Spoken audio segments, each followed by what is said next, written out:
Aquatic invasive plants are species that are not native to the water body that they inhabit. These species are generally introduced to an area through human actions, such as moving watercraft from one body of water to another without washing off any organisms that may be attached. These exotic plants will then be deposited in a new habitat and will breed and spread widely throughout the area, posing a threat to already existing populations. The Wisconsin Department of Natural Resources has named 9 species of aquatic invasive plants that are present in Wisconsin water bodies, including the plant Eurasian water milfoil. Aquatic invasive species that are introduced to a delicate ecosystem can cause damage that may be permanent. Eurasian water milfoil roots at the bottom of water bodies and forms a dense canopy that light cannot penetrate, which shades out other beneficial plants. These huge, thick mats of vegetation also interfere with recreational activities, such as swimming, fishing, and boating. The sheer size of the vegetation can cause flooding of the water body, along with providing a good habitat for mosquitoes to breed. The main way to keep a body of water safe from non-natives such as milfoil is prevention, but once a body of water has established a non-native population, it can be difficult to remove. Eurasian water milfoil can be combated a number of ways, but no treatment has so far proven to completely eradicate it. Chemical algicides provide an instant solution, but its results are often temporary and compromise water quality. Hand harvesting of the weeds is labor and time intensive, while mechanical harvesting tends to fragment these plants, which then drift away and start putting down roots in a new area.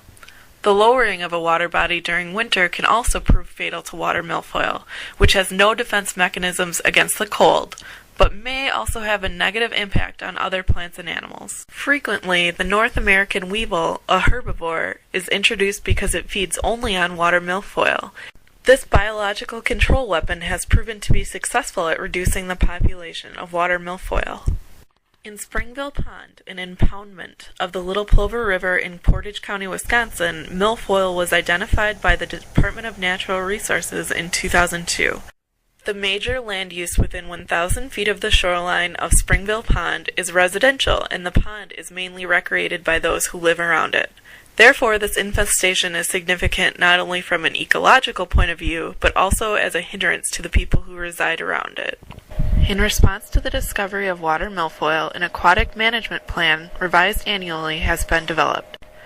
These plans are prepared by the Springville Pond Committee, the Village of Plover and its citizens, the University of Wisconsin-Stevens Point Center for Watershed Science and Education, and the Wisconsin Department of Natural Resources. I spoke with Nancy Turek of the University of Wisconsin-Stevens Point Center for Watershed Science and Education, who worked to help prepare the aquatic plant management plan. Well, the first step was to develop a lake management or aquatic plant management plan. And so there was a series of meetings and a survey sent out to get opinions on different types of treatment techniques. And they ranged from using native weevils, harvesting just to eliminate the nuisance plants and make it easier to recreate. So that wouldn't actually eliminate the plants. It's like cutting your lawn. And then using chemical treatment. I think for the most part those were the 3 techniques used. And so their plant management plan kind of outlines that those are the techniques they can use, and chemicals are only allowed in a restricted area of the pond, the very deep area, so that it doesn't kill plants in areas where the fishery needs to use them. And so each summer we do an aquatic plant survey and determine the extent of the Eurasian milfoil within the pond, and or whether or not native plants are starting to come back.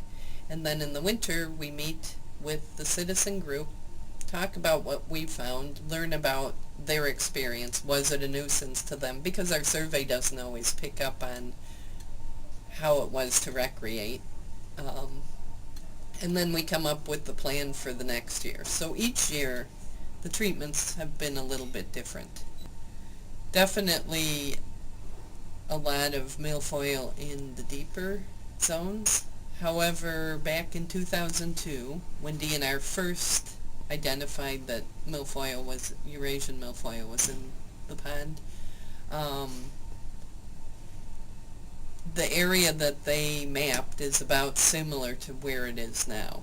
And at that time, they identified the native weevil as being present in the pond. So we suspect that if the conditions are good for the weevil, they kind of keep the milfoil beds in check. So they're present but not spreading rampantly.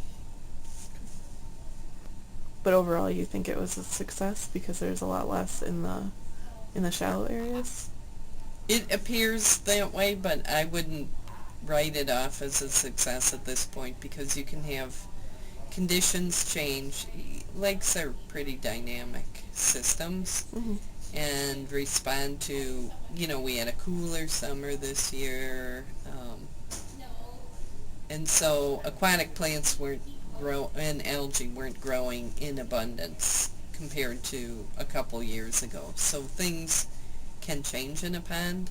It's sort of, to me, it's like cancer. It's something you would watch year after year, and then you have your tools in the toolbox, which is their aquatic plant management plan, and based on how the system's responding, you select which tools you need to use the following year. But you do need to remain vigilant with this. You can't just say, okay, problem solved. It's not, because it'll probably flare up again. Although the weevils have helped remove a large population of water milfoil in Springville Pond, the battle is not over.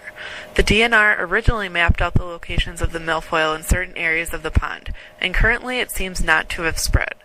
Today, most of the plant is confined to the deeper parts of the pond. As with most problems, a more natural solution is generally favored for all aquatic invasives.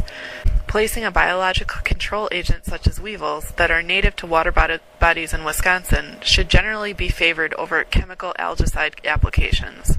Only time will tell if the weevils will be able to keep this exotic plant from overtaking Springville Pond.